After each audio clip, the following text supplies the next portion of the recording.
Okay, तो आप मेरे पास यहाँ पे देखेंगे 3 सर्वर है, आपका नोड 3, नोड 2, नोड 1। तो बेसिकली ये जो हमारा है, जो डोमेन कंट्रोलर है, आपको ट्रीट करना है नोड 1 और नोड 2 है। तो नोड 1 को प्राइमरी मानते हैं और नोड 2 को आपका सेकेंडरी मानते हैं। तो इस सर्वर को स्टार्ट करता हूं मैं। तो ये स्टार्ट करने के लिए फाइनली आपको स्टार्ट पे क्लिक करना है, राइट क्लिक करना है और इसको स्टार्ट करना है। तो मैंने सर्वर को स्टार्ट कर दिया, नॉर्मल स्टार्ट, और इसको भी नॉर्मल स्टार्ट में कर देता। अगर ये फास्ट नहीं होगा तो बेसिकली मेरे पास लोकल इंस्टेंस है, उसके थ्रू आपको सेटअप करके दिखाएंगे।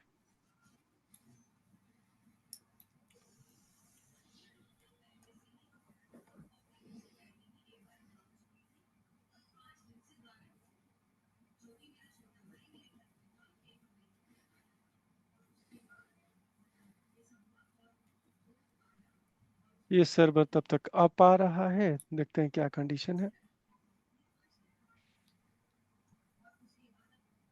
देखते हैं कौन कौन सर्वर आ गया है आपका। नोड 3 आ, नोड 3 तो ये वर्चुअल मशीन था। 3 SQL का यहाँ पे सर्वर है। मैं इसको एक्टिव डायरेक्टरी से मैं कनेक्ट करता हूँ।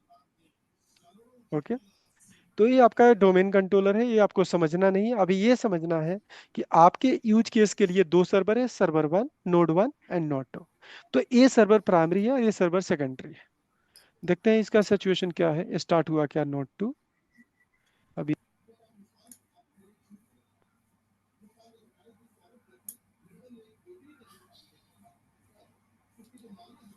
ओके, मैं कंट्रोल ऑल डिलीट करता हूँ। पता नहीं क्या कंट्रोल हो रहा है कि वहां से कुछ हो रहा है इशू।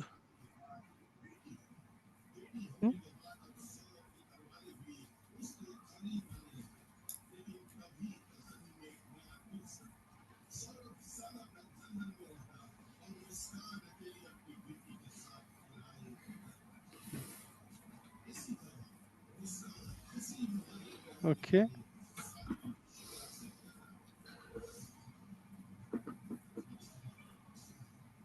ये कंट्रोल ऑल डिलीट किया।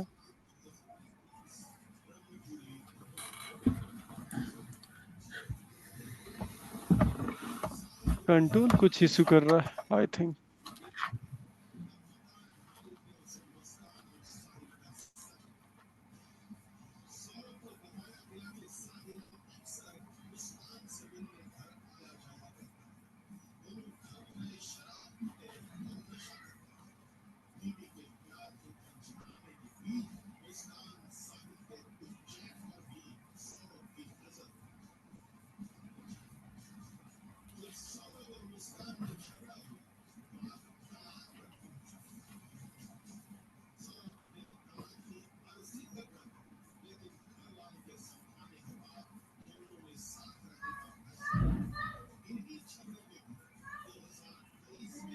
ओके, ये काम करता हूँ, ये म्यूट अनम्यूट हो रहा है, पता नहीं कैसे इसको ऑटोमेटिक इस कंट्रोल को कैसे ले रहा है।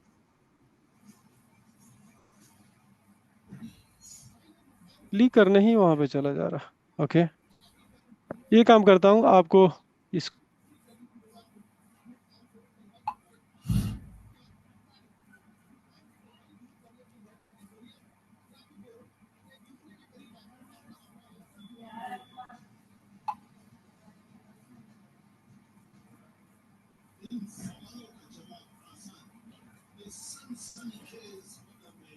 इशू यहाँ पे क्रिएट, ऑडियो कंट्रोल में कुछ इशू है। ठीक है, तो मैं इस सर्वर को बंद करता हूँ, इस सर्वर पे नहीं करते हैं हमारे पास। ओके, 3 SQL इंस्टेंस है, उसको स्टार्ट करता हूँ, तब तक कि इस सर्वर को बंद कर देता हूँ।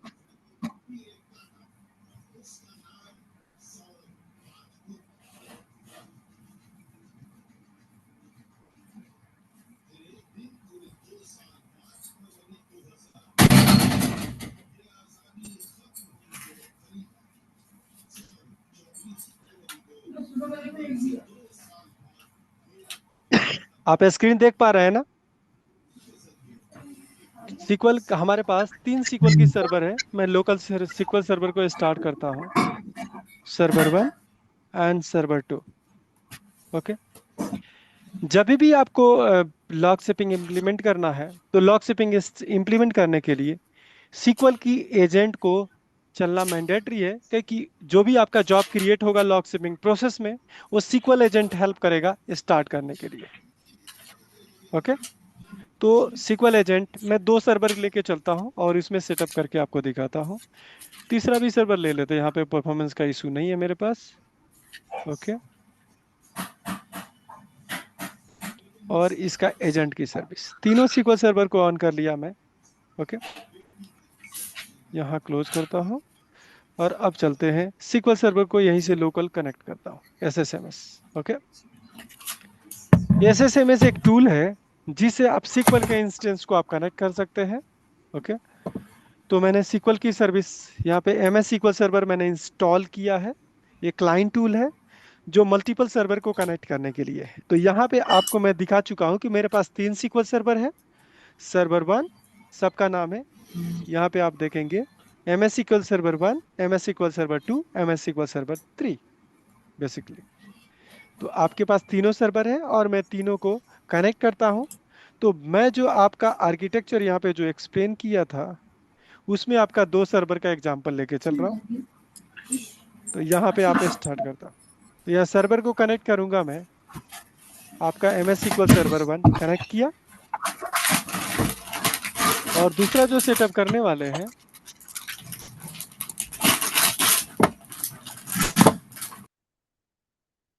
और दूसरा यहाँ पे आपका SQL सर्वर दूसरा इंस्टेंस में 02 को कनेक्ट करता। ठीक है। इस सर्वर को एज ए आपको प्राइमरी मानना है। ये प्राइमरी सर्वर है एम एस SQL सर्वर 1, और एम एस SQL सर्वर 2 आपका सेकेंडरी है। एग्जाम्पल के लिए ये काम करता हूं मैं, इसको साइज छोटा करता हूं। ये सर्वर एक्ट करेगा as a primary. Primary server जो होगा मैं करने वाला हूं 01। ओके। और इसका सेकेंडरी सर्वर जो एक्ट करने वाला है आपका सर्वर आपका होगा 02।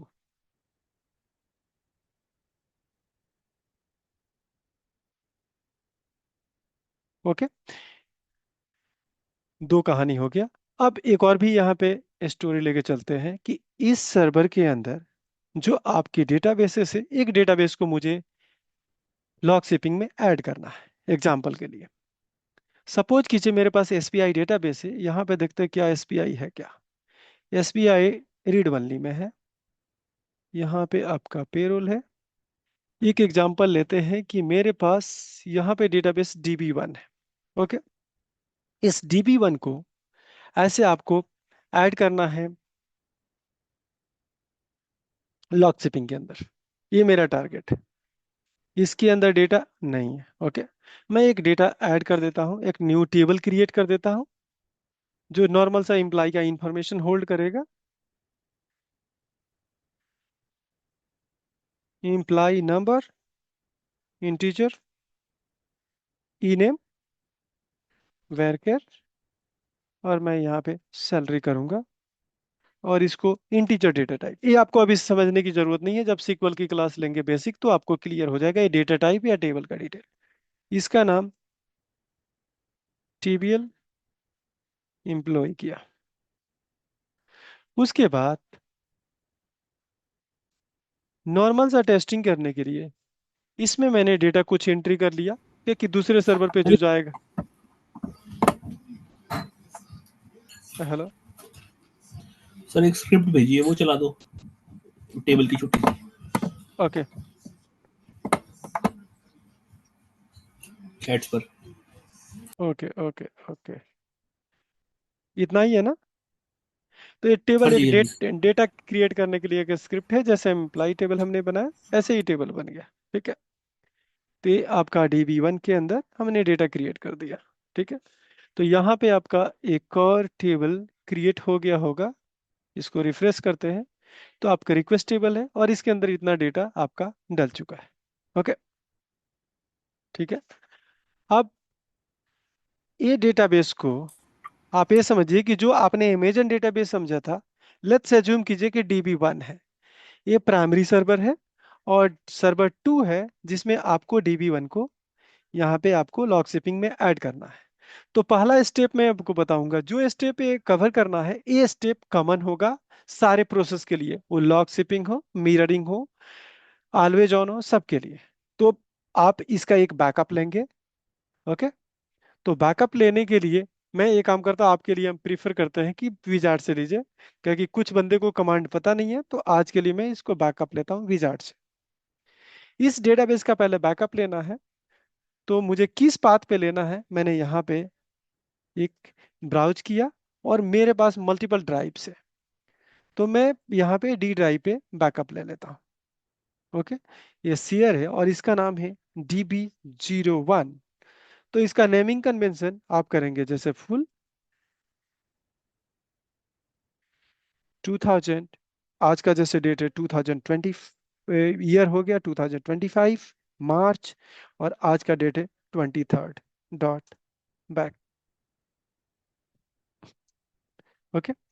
इसको मैंने नॉर्मल बैकअप लेता हूं, इसमें आपको कोई हर्डल नहीं लेना है। ओके। और इसको मैंने ओके किया, तो डी ड्राइव के बैकअप में इसका बैकअप हो गया। इतना ही बैकअप से आपका काम हो जाएगा, लेकिन बैकअप में आपको मैं इसका लॉग बैकअप भी लेने के लिए आपको बताऊंगा, क्योंकि ये लॉग बैकअप इसलिए लेना चाहते हैं कि सारे जो सेटअप करने वाले हैं उसमें फुल बैकअप और लॉग बैकअप एक लेंगे। तो लॉग बैकअप लेने के लिए यहाँ जैसे पहले फुल आपने बाय डिफॉल्ट सेलेक्ट किया था, यहाँ पे सेलेक्ट करेंगे ट्रांजेक्शन लॉग बैकअप। ओके।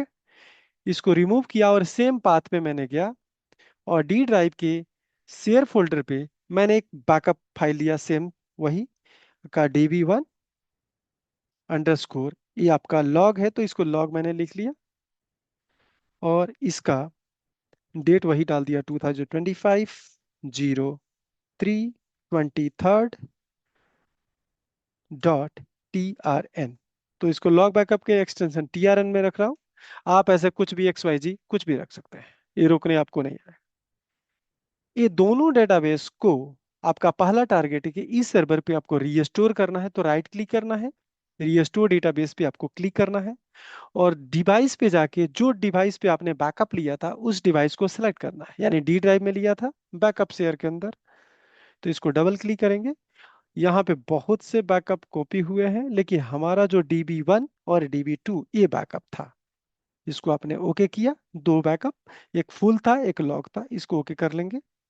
और आपको क्या करना है, यहाँ पे आपको ऑप्शन में जाना है, इसको करना है नो रिकवरी।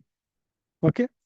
ओरिजिनल पाथ हम देख लेते हैं कि फाइनली फाइल कहाँ जा रहा है, एच ड्राइव से पाथ आ रहा है और एच ड्राइव पे ही जा रहा है, तो प्रॉब्लम क्रिएट हो गया सेम ड्राइव पे इसको बैकअप लेने में, रीस्टोर करने में।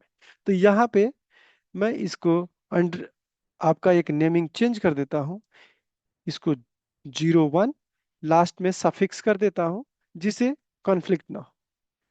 इसमें मेन काम है आपको नो रिकवरी करना, इसको मैंने ओके कर दिया। ओके।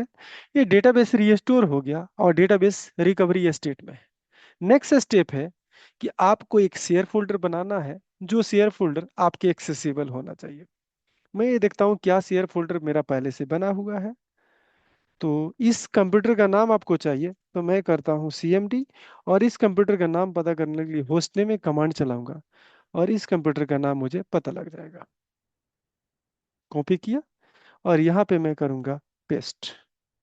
पेस्ट होने के बाद यहाँ पे क्लिक करने के बाद पता लग जाए कौन कौन सा फोल्डर शेयर है, जैसे मेरे केस में आपका शेयर ये फोल्डर है, इसको मैंने कॉपी किया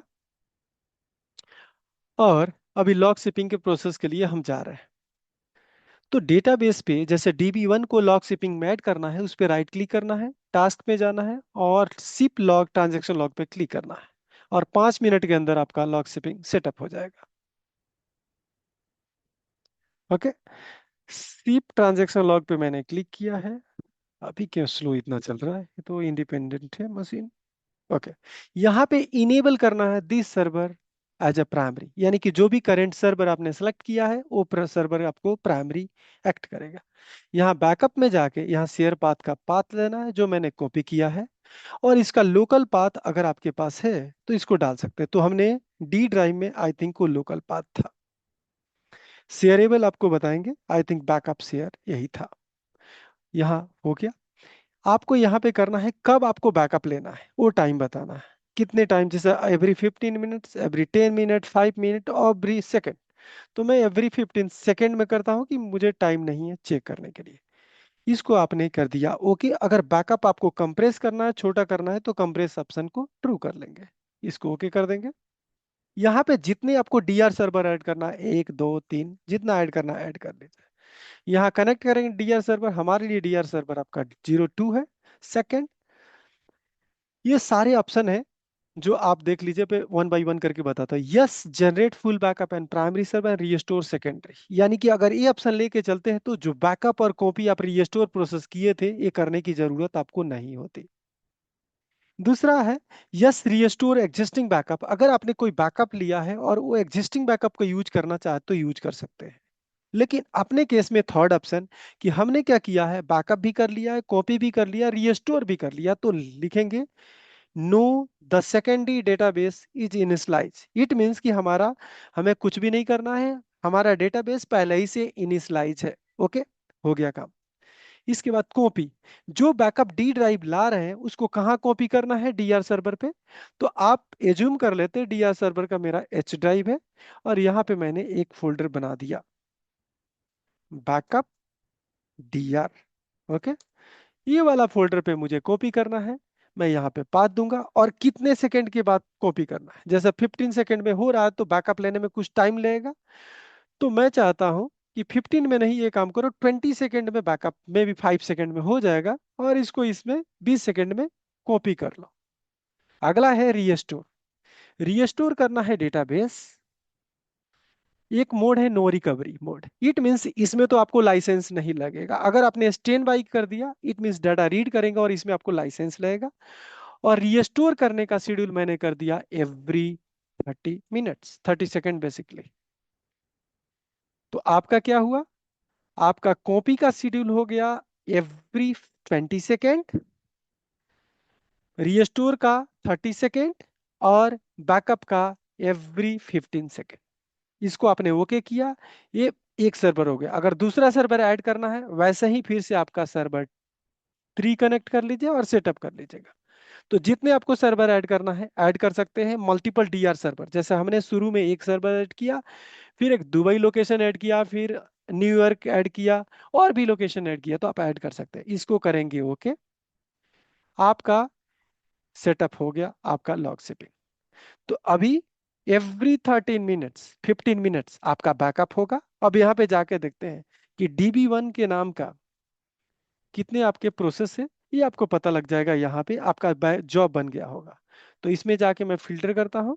यहाँ पे जॉब में जब आप देखेंगे तो कौन कौन सी जॉब बनी हुई है, तो आपका देखिए LS बैकअप, यानी कि ये जॉब क्या करेगी, बैकअप लेगी एवरी 15 सेकेंड, बिना पूछे। आप देखिए, अभी इसकी हिस्ट्री देखते हैं। देखिए अभी 45 में हुआ, नेक्स्ट आपका 35 में हो जाएगा। यहाँ रिफ्रेश कीजिए, आपको लग जाएगा हर 15 सेकेंड में आपका बैकअप हो रहा है। देखिए फिफ्थ, यहाँ पे फिर नेक्स्ट आपको क्या होगा, 9 35 15, 15 सेकेंड में अगला बैकअप फिर से आएगा। देखिए आ गया 15 में, अब 30 पे आएगा फिर से। मैं कुछ नहीं कर रहा, ऑटोमेटिक ये बैकअप आ रहा है।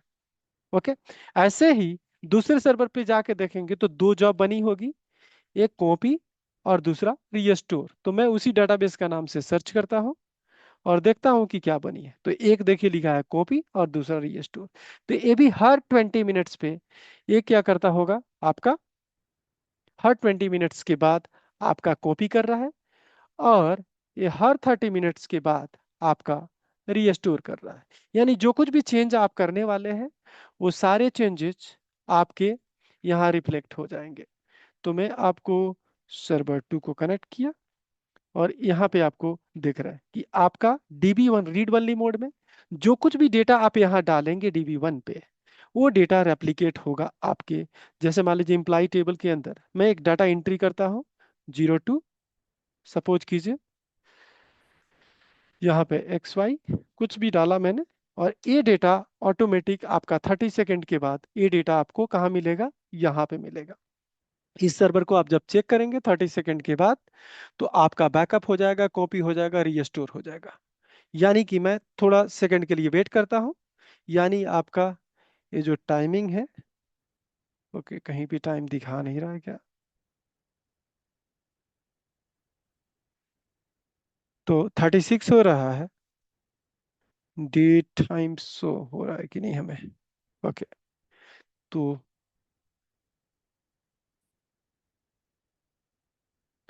टाइमर वाला भी सैंपल एक खत्म हो गया है, यहाँ पे देख नहीं पा रहा, 37 हो गया। यानी कि यहाँ पे जाके देखेंगे दूसरे सर्वर पे, तो ये डेटा आपका DB1 के अंदर आ गया होगा, अगर इसको चेक किया जाए तो। आप देखिए इम्प्लाई टेबल, और यहाँ पे जो डेटा आपने डाला है, देखिए DDC, ये आपका 2 नंबर आ चुका है। क्लियर? तो हमने कुछ भी नहीं किया, ये सारे प्रोसेस आप इसके थ्रू देख सकते हैं। अगर देखना है कि रिपोर्ट आपका कैसे चल रहा है, लॉग शिपिंग कैसे चल रहा है, तो इस पे राइट क्लिक करना है सर्वर पे, रिपोर्ट्स में जाके यहाँ पे होता है रिपोर्ट्स, स्टैंडर्ड रिपोर्ट में जाएंगे, ट्रांजैक्शन लॉग शिपिंग रिपोर्ट, ये लास्ट वाला, इस पे क्लिक करेंगे, पता लग जाएगा कि कौन सा लास्ट बैकअप हुआ है। और दूसरे सर्वर में जैसे मैं अब बात करता हूँ कि DB1 है, तो इसमें राइट साइड में जाएंगे तो लास्ट बैकअप ये हुआ है। और दूसरे सर्वर पे राइट क्लिक करके उस रिपोर्ट को अगर देखेंगे, रिपोर्ट्स के अंदर लास्ट में जाएंगे, तो इसमें पता लग जाए कौन सा कॉपी हुआ है, कौन सा रीस्टोर हुआ है। तो यहाँ पे लास्ट में देखिए, ये लास्ट बैकअप कॉपी ये हुआ है, और लास्ट बैकअप रीस्टोर ये हुआ है। तो आज के लिए इतना ही, थैंक यू। और हम आज इतना ही फिनिश करते हैं, नेक्स्ट सैटरडे को, सैटरडे नहीं, थर्सडे को क्लास लेंगे। Thank you.